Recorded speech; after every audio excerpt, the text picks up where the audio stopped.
Now that's a bull. Bad dude.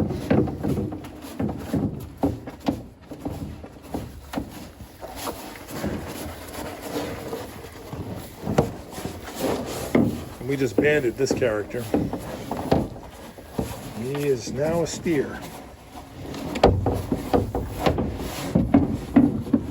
Look at the size of that animal.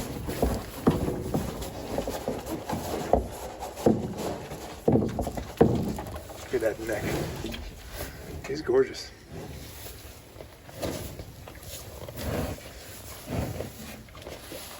We're cool.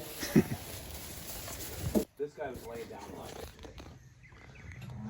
the white face guy.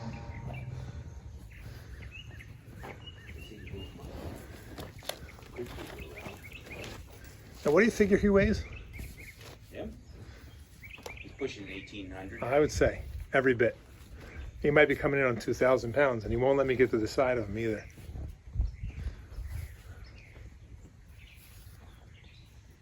Look at the neck on him.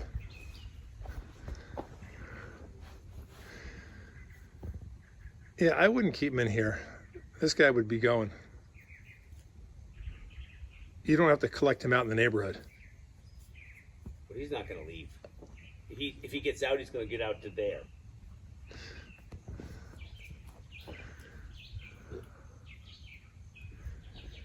And thus far, he hasn't really made a dent.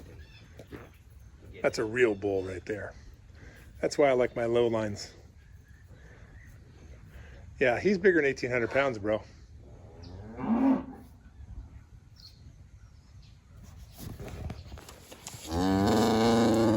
That's my bull, Abraham. He's a low line, purebred low line. Now you can see I think he's somewhere between 30 months and 36 months. I don't think he weighs 1,000 pounds. He'll be full grown in another year or so and top out about 1,300 pounds, which is all the bull I need. And you can see how thick he is. He makes lots of eye meat, lots of meat on that guy. He's not, let me turn this. He's not some skinny Jersey. This guy's got a lot of meat on him. It's a beautiful specimen, and he's docile. This cow's a pain in the neck, but that's another story. I don't mind getting in here with him. Here's a couple of other low-line specimens. This steer over here is half low-line. The black one. So he'll probably top out 1,500 pounds. Probably weighs about 900 pounds right now. That's for our family for next year, so he's not going to go to auction. I'll feed him out. But they make a shorter, blocky, smaller breed of Angus that is all the cow you need. These 2,000-pound bulls and 2,400-pound bulls scare the daylights out of me, and they're hard on equipment too. Let's see if I can find one here. Oh, there's a full-size beef cow. I don't think she's 1,100 or 1,200 pounds, but that's the size I want in a cow. Somewhere between 900 and 1,100 pounds. They're easier on pasture, they're easier on your equipment, and they produce a lot more babies per acre, and that's really what I'm after.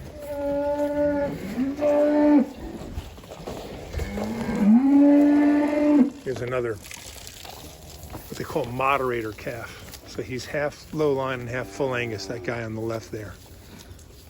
Good looking calf.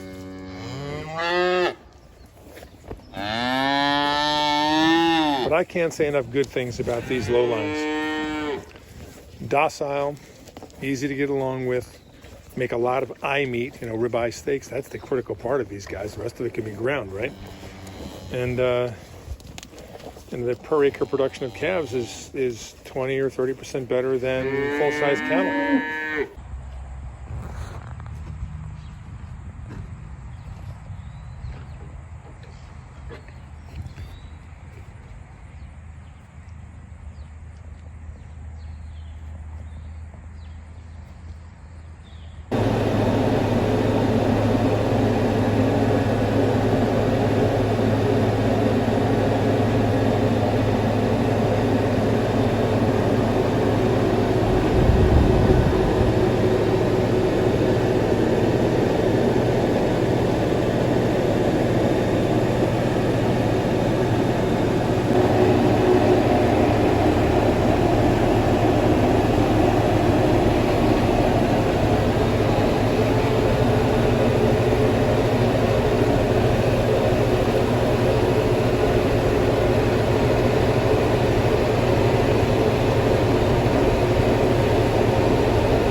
got a drought going on.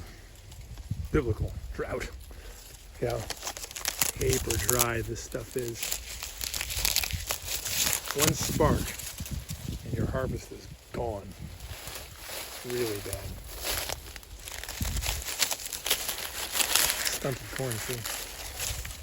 Hope it's better in there. I don't even want to think about what the next hay season is going to look like in the water for the roots this fall.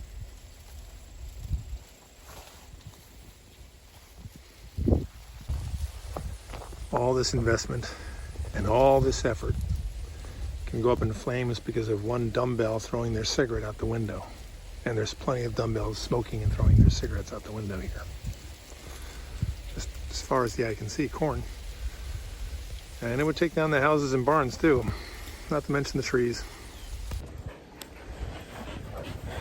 So I want to talk to you about the hot button of homesteading, and that is homestead communities.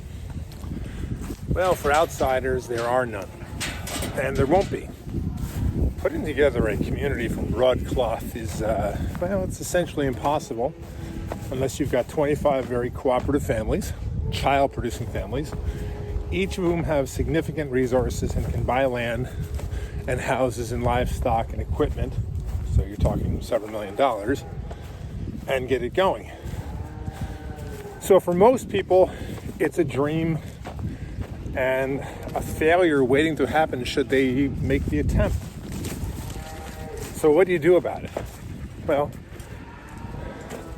if you are resourceless, I would consider the Bruderhof communities where they live without money and they cooperate fully. But it is a religious community, and if you're not a believer, that'd probably be a little challenging for you. If you are trapped, if you are living in your car and you're looking for an escape to live on 1 acre in a shack you bought at Home Depot, no problem. There's a lot of that out here. No problem. You can do that. But it's not exactly a rewarding life. To put together a significant homestead and a family, well, it takes 30 years. So if you don't have a 30-year mindset, a 30-year commitment, or if you don't have 30 years left, why would you bother? I'm in my mid-60s. I'm looking to hand things off to my kids because time is of the essence. And if you're making this move at 40, that's fine if you have a lot of money. This is really a young person's game. You can start out with nothing. Go to work, leverage up, buy land, borrow from the USDA, work like crazy, pay it off. And you'll have intergenerational wealth. You'll have something to pass on to your children. Getting started, let's say you went to school, it took you 10 years to get an undergraduate degree, and then it took you 4 more to get a master's in basket weaving or whatever, and now you're in your 30s, you've never made any money. What do? You can't do this. You can't do much of anything if you pull that one. So if that's who you are, you're trapped. If you spent your 20s and 30s partying, you're trapped. You are where you are.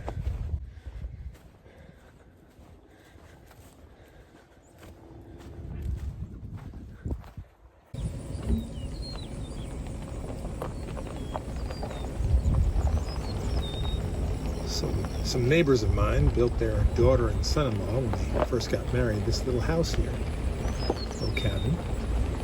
This is the outhouse in the back there. And that's where they lived for the first 3 years of their marriage. They had 2 babies there.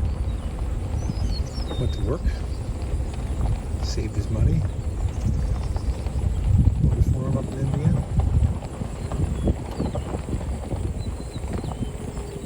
Cute little place. You see a little faucet out front there, little hydrant. Add water. And this was their garden space. And that's how they got started. They'd help out around their parents' farm, and he went to work. And when I understand that place is ready to go, they can move it or they can leave it here for the next young person in their family.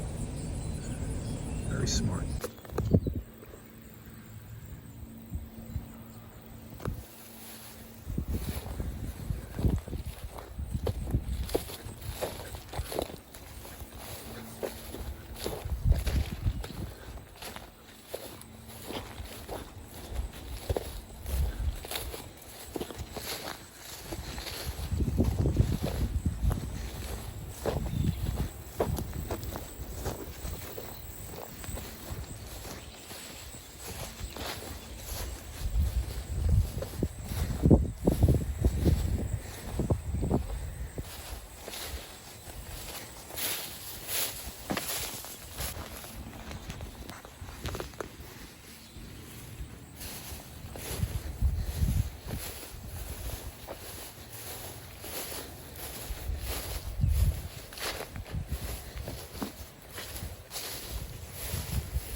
Floors are not finished.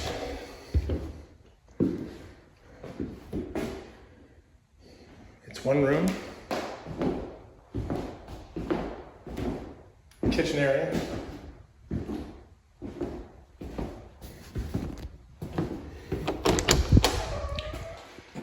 And I guess the baby's room.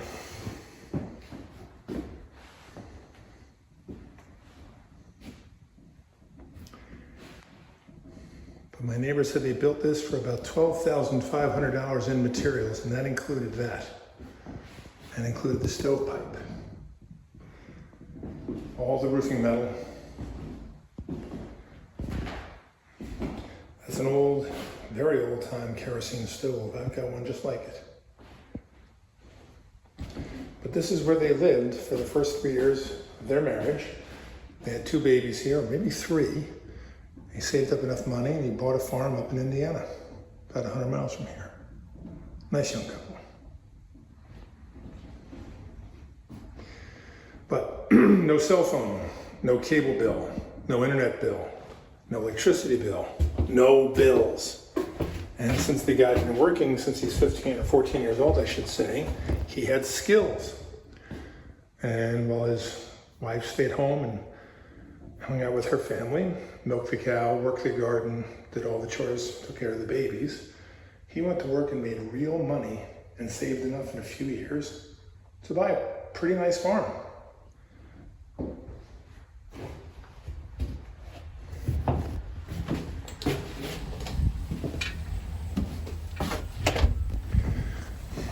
There's her father's place up there. This was their sole source of running water. I mean, there's a sink in there, but I doubt it's hooked up. I think it's just for drainage. I could be wrong about that. Notice they got a nice big garden here.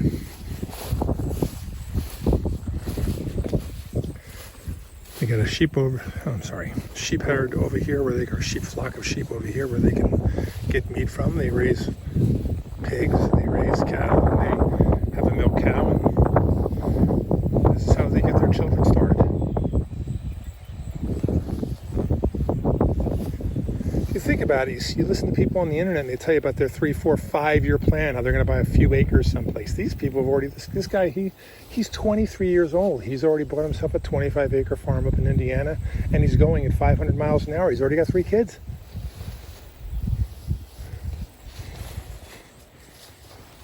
They do, while the rest of the, homesteader people, they talk. So yes, this young couple didn't have to buy the land, but they had to get married, and he had to go to work, and she had to have babies. And this all started to happen when they were 20. And by the time this guy's 50, no later than 60, he'll be retired and he'll be a millionaire. And maybe by that time, maybe all the homesteader people on the internet, they'll be paying off their student loans. So the absolute worst idea is to get together with 10 other people who have failed at everything in life and try to do something. If they haven't succeeded at anything else, why would they think they would succeed at this? Doesn't make a lot of sense to me. Communal efforts never work, and that's why if you look at the successful religious communities that pull this off, what is it about them that makes them successful? If you really look at it, it's pretty brutal. One, they get a hold of consumerism. And consumerism is on one side of the family, it's the mother. So they've got their women to reject consumerism and to accept their role as wife and mother fully. She's on board, she's cooperating, and she's not on social media checking to see if her friends went to Italy this summer or not. She's in, she's all in. They get their men to not be frat boys, right? They get their men to become hardened men by 18 or 20, not by 30 or 35. If you're just waking up at 30 or 35, it's too late to do most things in life. You missed your shot, it's over. So they accomplish that. They get their people all in and producing children in their early 20s.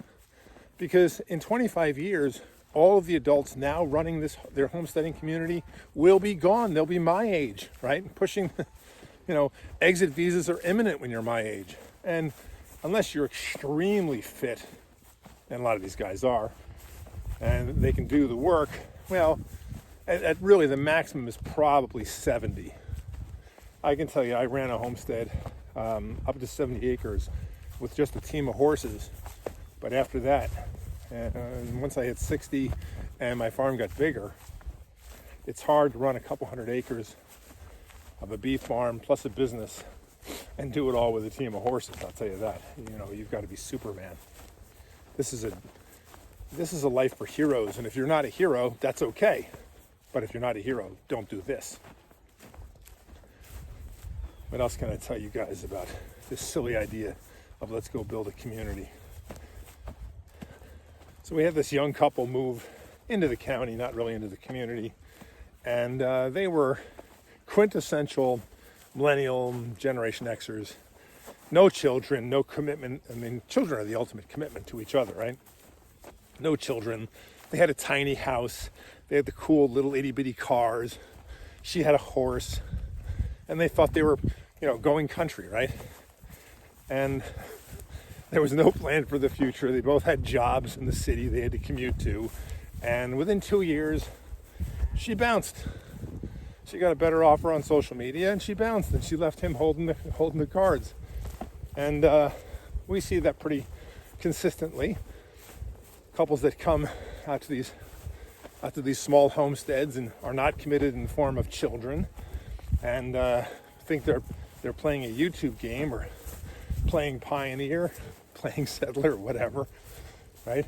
And then the cold reality is that you're living in a 300 square foot house, and you haven't built a home, you haven't had children, you have no plans for a future, you haven't figured out how to do any of the things you need to do over a 30-year span. And the women usually figure this out before the men, and they hit the bid. They bounce. They find a better opportunity. And since he's usually the one who was buying the place and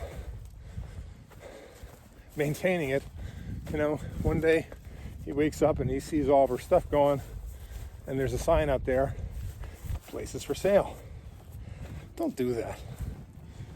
That's a suicide mission. Look, if you're just looking to play Pioneer for a little bit, do that. Go out to the country, rent a little cottage, or there's plenty of places. I mean, if you're willing to live primitively and modestly, plenty of places. You can go do that for a little bit, do your little YouTube channel, show everybody your virtue signaling and how you lived off grid and whatever, and then go back to do whatever's next. But you'll know if you're into this if you and your partner, you and your spouse, have decided you're going to have children, and you're in it for the next 3 decades until they're old enough to go on their own and take up this lifestyle or another lifestyle that you've introduced them to. This idea that you can garden your way to self-sufficiency is just the craziest thing I've ever seen in my life. A garden, it's a 2.5 month activity, and then it's over. And then you've got the rest of the year that you have to feed yourself. And I don't know if you want to have corn and kale for breakfast, but I don't. I want to have breakfast meat and some eggs and some butter and some potatoes. Anyway, so, and for dinner I want to have lamb or beef or goat, or chicken, duck. Duck's my favorite. I don't want to have kale and zucchini for dinner. What's with this gardening stuff? Gardening is a part-time activity for the person taking care of the home. That would be mom. Dad will spend his days out making money because you have property taxes, you have bills, you have utilities. That stuff doesn't go away. You have to make money, so the family needs an income. That's dad. Remember, there's commitment between mom and dad in the form of children. So somebody's staying home with the kids.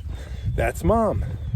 And while mom's home with the kids, she's milking the cow, she's canning the food, she's weeding the garden, she's doing all of the chores on the homestead. And when dad gets home, they have dinner together. Their life revolves around the kitchen table. It doesn't revolve around the garden or YouTube or virtue signaling. It revolves around the two of them and their children. Now, what's their motivation for doing this? I get it. They want to breathe fresh air. They want to eat really healthy, great food that they grew themselves. Totally get that. Do it myself every day. Absolutely love this lifestyle. I understand you don't want to live in a traffic jam. You don't want to live in a parking lot. That's what most cities are, right? You're breathing nothing but carbon monoxide out of those cars. Your life's a threat at every intersection. And you're sitting under fluorescent lights all day breathing copier exhaust. Got it. You're trying to get away from that. But you got to have a plan. And the plan has to make sense. And the plan has to take into consideration the fact that you are mortal and that you have intergenerational responsibility.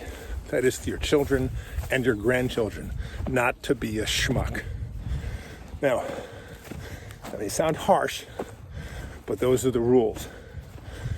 Very simple rule. Don't be a schmuck. Oh, here's this calf. This is why I'm walking out here. This guy, can I turn this thing around? Can you see that one calf out there? I'm trying to scare this calf in here to go back to his mama. And every time I come in here, he runs under those woods over there. All right, let's see if we can get this done. And back to our conversation. You're not coming here to move your family into permanent rural poverty. A lot of people do that, but it's a very bad strategy, and I'm here to advise you against it. You want to live prosperously. You want to live well.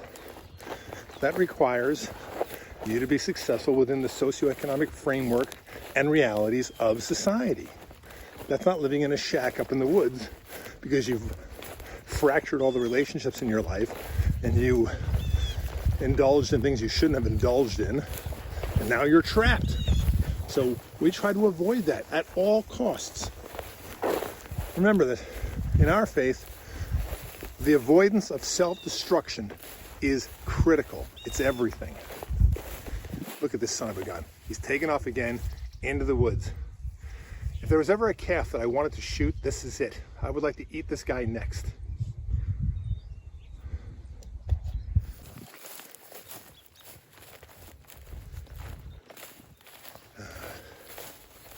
Plenty of grass over here for them to eat. And I don't have a fence. They tore my fence down. And the ground is so dry, because we have a terrible drought going on, that you can't pound posts. You'll splinter them. Anyway, that's where we are. See if I can find this idiot. Oh, there he is. Come here. Come here, Patches. Yeah, he's going the wrong way. I'm going to catch this guy with a 270 Magnum is what I might catch him with. I've had enough of him. I don't know if you can see that black spot out there in the fog. But that's the calf. And he's out here in 30 acres of high grass. And I just don't feel like chasing him for the next couple of hours.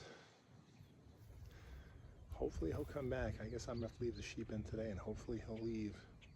But he is a thorn in my side, a pebble in my shoe. And if I catch him, he's going immediately to the auction. Goodbye, Nick.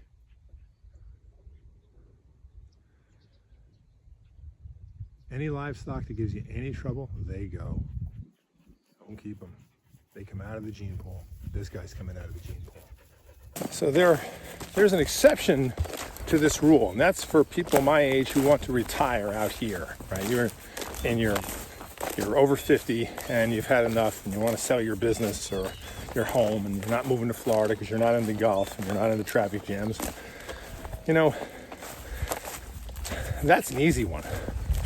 It's not sustainable, right? Unless you build a place that your children can take over, it's really not sustainable. If it's just you in a cottage living on 10 acres, you know, there'll be an end point where you're going to not be able to handle it anymore. But if you want to do that for 10 or 20 years, I don't blame you.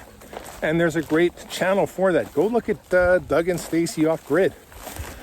You know, he talks about a lot of crazy political stuff and conspiracy and whatnot, but man, those two are my heroes. they left their lives behind at 50 years old or 50 plus, built themselves a little cabin off grid. No, they didn't have a lot of money, so they built it themselves and lived without utilities and built a fine life. And then, because they became dependent on their YouTube channel for income, they have to keep coming up with silly things to talk about every day, and I'm sympathetic to that and not something that I'm interested in. But, will you look at this? Let me turn this around. These freaking cows are following me out here, and I don't want them in here. So the long and short of this video is there's a lot of nonsense on YouTube and on social media about homesteading. First off, there's no such thing as homesteading. It's the silliest thing. It's a name that I use for one of my books because I didn't have a better name for it at the time, and I was moving from the urban monoculture. But what this is urban and suburban people relocating to rural areas and living in a rational and positive way, right? You're not a pioneer, you're not Davy Crockett, you're not Daniel Boone, there's no wild lands like that, you're not settling unsettled territory. You're here, and this is where you are. And you have to operate within this environment, and that means you have to live in such a way that your children will not suffer for your decisions. And a lot of people don't take their children into consideration, and they wind up poverty-stricken and ruin their lives and the lives of their children. Don't do that. If you're moving from a position of weakness, you do what you have to do just to survive. Hopefully you're not introducing children into that mess, but that's your responsibility. If you're moving from a position of strength, you've got money to buy your homestead, to buy your farm, and this is a wonderful lifestyle. And if you're thinking, those people are generally thinking ahead about their children. So,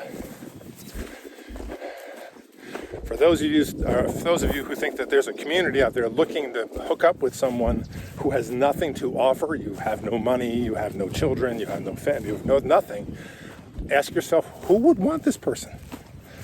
Who wants that? You have to be accretive for the community. You have to add some value. And they've got all the babysitters and teachers and music lessons that they need. What they need are welders, mechanics, carpenters, roofers, farmers, cattlemen, tradesmen of all sorts. That's what they need. What they don't need are government workers. That's not what they need. Right? Those people are they're on the dole. So if you're so inclined, if you're a real American, this is the lifestyle you want to live, and have at it. But understand that this is not a TV show. It's not 1750, and you're not out putting out stakes in Oklahoma, homesteading your land. That's not happening. You need to have a plan, and you need money to execute that plan. And if you don't have money, you need time. You need youth and energy to put in the 30 years to develop the wealth that will sustain you and your family through intergenerational stability. I like to repeat that over and over again. Intergenerational stability. Intergenerational stability. Intergenerational stability. That would preclude divorces and remarriage and divorces and blended families and all the stuff that Americans do to themselves these days. So that is precluded from intergenerational stability. And when you see these couples come out here who don't have children, they're not committed to each other. And let me be even more politically incorrect. The woman has not decided whether this guy's good enough. If your woman does not want to have children with you, she has not decided that you are good enough to keep. And if that's the case, you have to really re-examine your life and your relationship and where you're going.